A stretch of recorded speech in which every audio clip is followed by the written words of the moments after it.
4 साल मुकम्मल होने के बाद मेरा तबादला रावलपिंडी 53 एविएशन दमियाल कैंप हो गया। वहाँ लेफ्टिनेंट कर्नल सईद कादिर साहब थे। चंद महीनों के बाद मेरी छुट्टी का ड्यू हो गया। मशरक़ी पाकिस्तान के लोगों को 2 साल के बाद 3 माह की छुट्टी मिलती थी और मगरबी पाकिस्तान वालों को 1 साल के बाद 2 माह की छुट्टी मिलती थी। मैंने अपने सूबेदार मेजर साहब को बताया कि मुझे छुट्टी पे जाना है, तो उन्होंने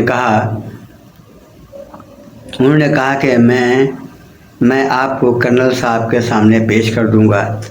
जब मुझे पेश किया गया तो उन्होंने मुझसे पूछा कि आप बाय एयर जाएंगे या बाय शिप। मैंने कहा मैं बाय एयर जाऊँगा। हालांकि मुझे बाय एयर अथराइज नहीं था, फिर भी मुझे कहा कि आप बाय एयर जाएं। मुझे दफ्तर से लेटर मिला कि आप जाके सीट बुक करवाएं। उस ज़माने में PIA का टिकट 250 रुपये का होता था। आर्मी वालों को 25% रियायत दी जाती थी। इस तरह मुझे 200 रुपये का टिकट मिला। मैंने दफ्तर में बताया कि टिकट ख़रीद लिया है और सीट बुक हो गई है। सुबह 8 बजे मेरी फ़्लाइट लाहौर से ढाका है और 1 दिन पहले मुझे पिंडी से लाहौर जाना होगा। बहरहाल रात के ट्रेन से पिंडी से लाहौर सुबह पहुंच गया और फ़ौरन रिक्शा करके लाहौर एयरपोर्ट पहुंच गया। ये PIA का ट्राइडेंट तैयारा 100 सीटों वाला था। ये मेरी ज़िंदगी का पहला हवाई सफ़र था। 2-2.5 घंटे में ढाका पहुंच गया। एयरपोर्ट से बाहर निकल के रिक्शे में बैठा।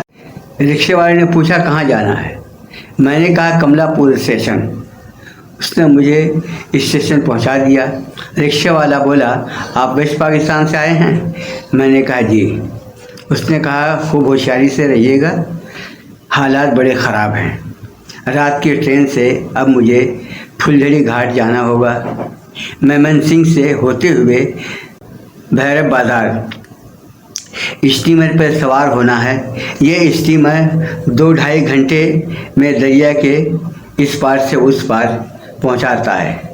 इस बार स्टीमर से उतरकर भाग के ट्रेन पर सवार होना पड़ता है ताकि सीट मिल जाए। इस बार फुलझड़ी घाट और उस पार बहादुराबाद घाट कहलाता था। अब ये ट्रेन सीधा लालमी हाट जाएगी।